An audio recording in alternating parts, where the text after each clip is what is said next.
Olá, gente. Bom dia, boa tarde, boa noite. Aqui é o canal da Psicoeducação.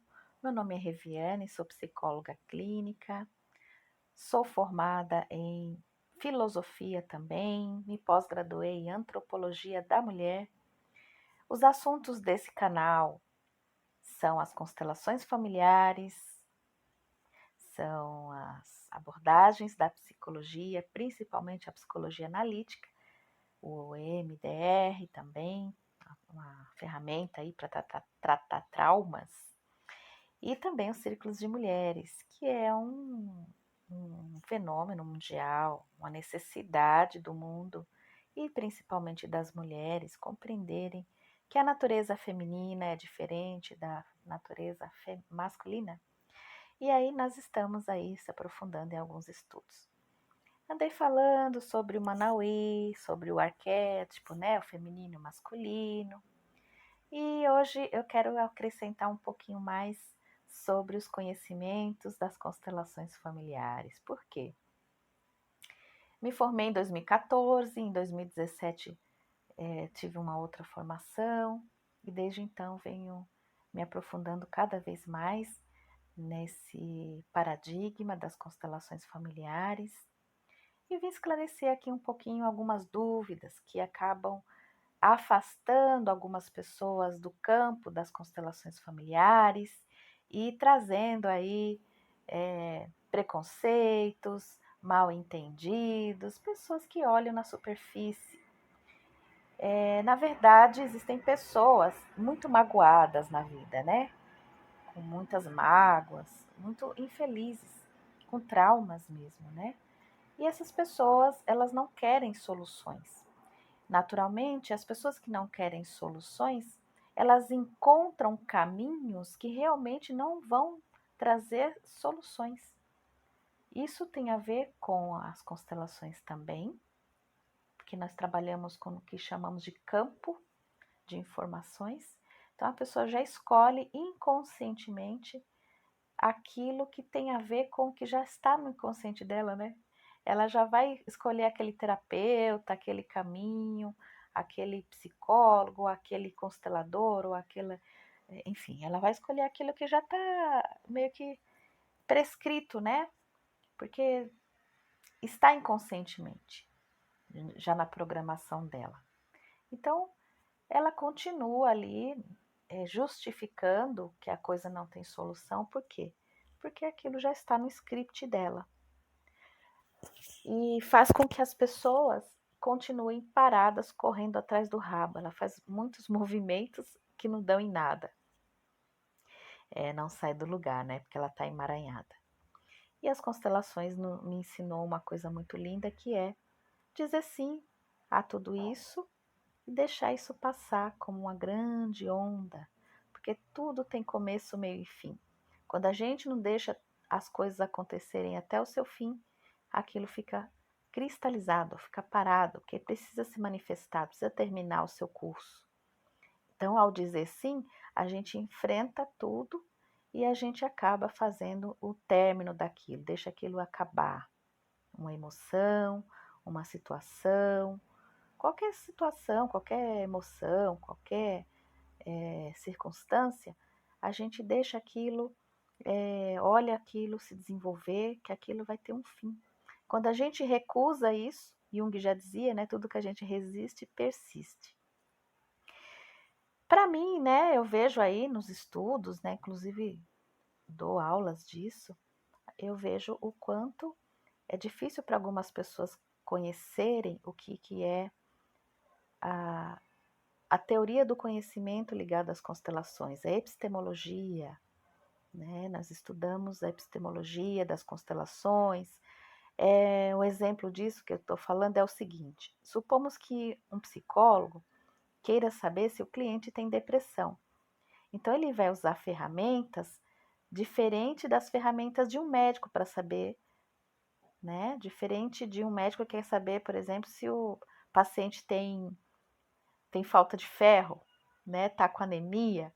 Ele vai usar uma ferramenta, vai pedir exames de sangue, vai medir o ferro no sangue do paciente, fala, olha, eu suspeito que você tenha falta de ferro no seu sangue.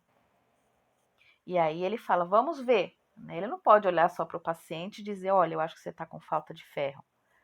Ele pode pedir exames e a partir daí ele fala, olha, agora eu vi no seu exame que você está precisando compor mais, né?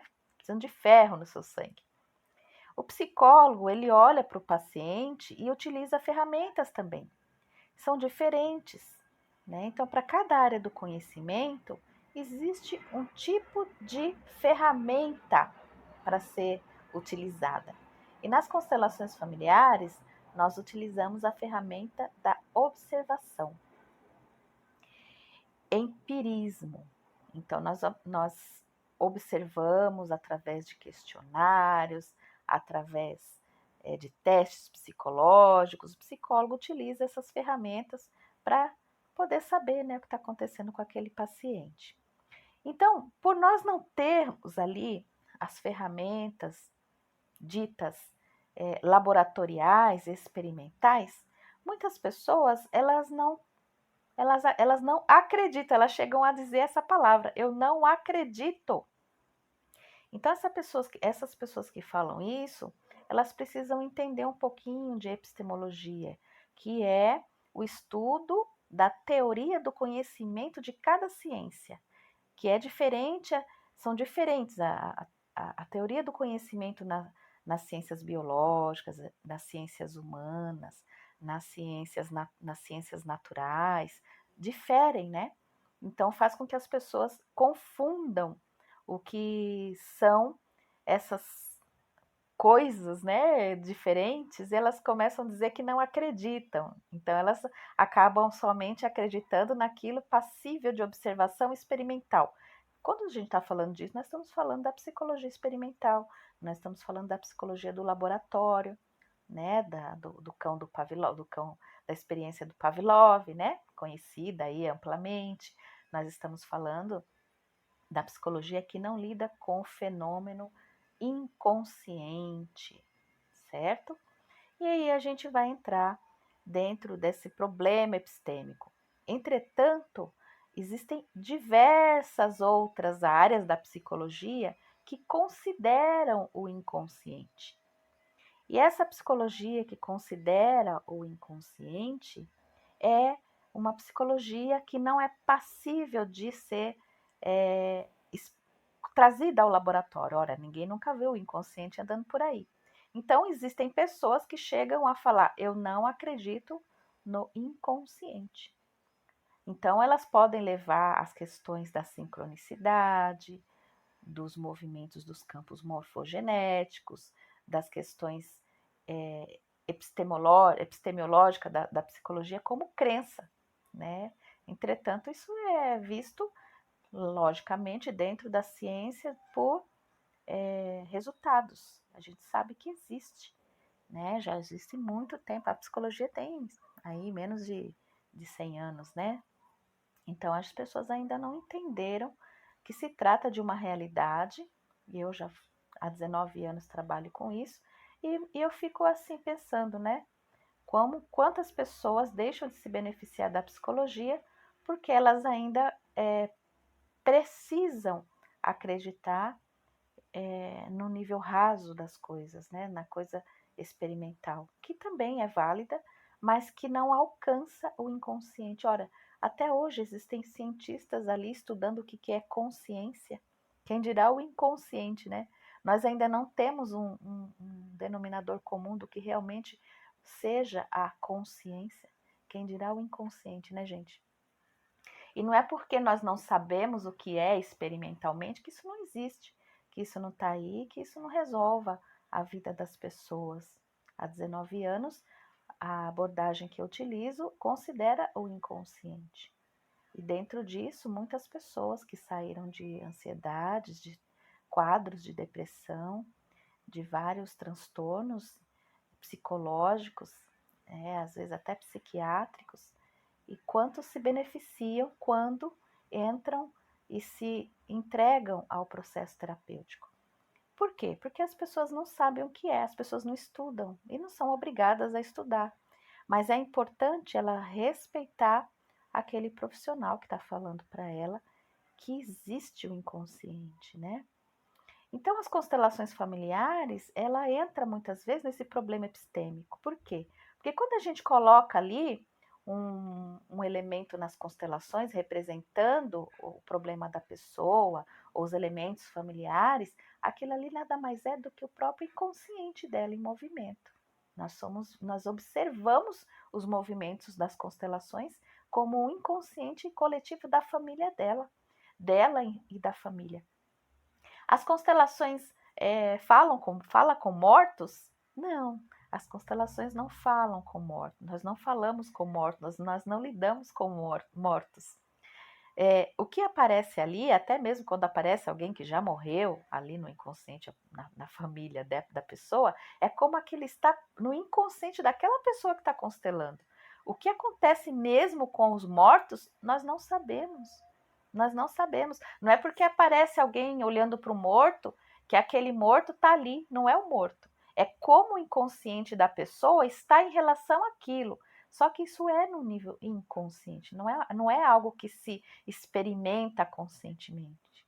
Porque às vezes a pessoa pode até negar. Já teve um caso, por exemplo, foi um caso só até hoje que eu tive de uma moça que fez uma constelação e ela precisava respeitar a mãe. Apareceu que no inconsciente dela, ali nos movimentos sistêmicos, ela não respeitava a mãe, a própria mãe. Ela queria ser maior que a mãe, era arrogante com a mãe, levantava a crista, assim, a gente via. Até que, assim, na consciência ela não sabia disso.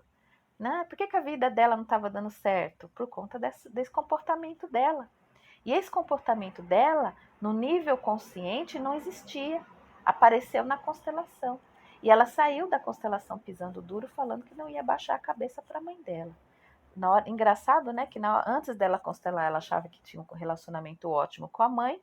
Na hora da constelação, apareceu esse comportamento dela, que estava inconsciente, e ela. E engraçado que se fez mesmo, se pudéssemos medir isso, nós veríamos a constatação daquilo que estava inconsciente, que apareceu. Isso veio à tona e a pessoa tomou consciência daquilo e saiu pisando duro mesmo. Aí ela tomou, olha que coisa linda. Ela inconscientemente ela percebeu. E aí foi mostrado aquilo, veio para a consciência e ela saiu brava, falando que não ia baixar a cabeça para a mãe. Então, isso é só um exemplo para a gente perceber que as constelações familiares funcionam, elas existem, existe sim um movimento inconsciente do seu sistema, está sendo mostrado ali, existe um movimento sim do campo morfogenético e dos campos mórficos, e isso é visto empiricamente. Isso também funciona e ajuda muita gente. Então, muitas pessoas deixam de se beneficiar das constelações porque acreditam que se trata de um aspecto, como fala, eu não acredito nisso, né? Ou que seja algo religioso, espiritual, que nós estamos lidando com mortos, ou que nós estamos lidando com forças ocultas que nós não sabemos o que é. Então a pessoa precisa estudar um pouquinho de filosofia, estuda um pouquinho de psicologia, estuda um pouco de epistemologia antes de sair dizendo que acredita, que não acredita. Então, se ela dizer que ela não acredita, ela está dizendo que ela não acredita no inconsciente. Entretanto, o inconsciente nunca foi. Nós nunca conseguimos ver o que é o inconsciente andando por aí. Nós nunca conseguimos olhar no microscópio o inconsciente. Nós nunca conseguimos, até então, até o momento, saber o que ocorre, nem até com a consciência, né, gente? Então, as pessoas que não querem a solução, elas falam, não acredito nisso. A gente olha a vida da pessoa, e aí a vida não mente, e a gente vê como a vida da pessoa é ruim, como a vida da pessoa é alienada. E aí a gente percebe por que a pessoa está naquele buraco, porque ela realmente está fixa naquele paradigma, presa naquele paradigma que impede que ela avance, que ela dê uma mudança, que ela consiga reconciliações, que ela consiga saúde, que ela consiga mais prosperidade, mais paz interna, né? Mais amor, mais verdade na vida. E aí as pessoas vão ficando para trás, né? Porque isso vem sim revolucionando o campo das terapias, isso vem solucionando o campo no jurídico, isso vem solucionando o campo das empresas, da educação. Então, se isso fosse mentira, eu não estaria agindo no mundo inteiro de uma forma tão amorosa, tão apaziguadora, tão reconciliadora, né? Que tem sido esse campo. E aí a gente vai também percebendo que cada constelador tem o constelando que merece. Por quê? Porque ele está também se abrindo para esse novo campo. E até ele se abrir, todos os clientes vão ser espelhos dele, né? E aí ele vai também perceber que o inconsciente dele aponta e escolhe, aponta o dedo para aquele paciente, para aquele cliente que tem a ver com ele, né? E é muito lindo tudo isso, porque é uma chance, é uma oportunidade de cada vez mais, se o constelador estiver disponível, se desenvolver. E para o cliente também se desenvolver. Tá bom, gente? Então, constelação familiar não tem a ver com fé. Constelação familiar não tem a ver com conversar com mortos. Constelação familiar tem a ver com inconsciente.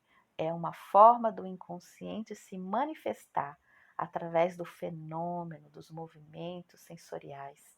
A pessoa acaba representando o inconsciente familiar dela, os campos que ela pertence, os campos morfogenéticos e os campos mórficos, né? Então, Dr. Childre, que é um inglês, que é vivo, professor de faculdades, de universidades reconhecidas no mundo, ganhador de prêmios, pessoa respeitada, não é um Zé Mané qualquer. Ele estudou os campos mórficos e os campos morfogenéticos. Ah, e Newton só vale o que Newton falou.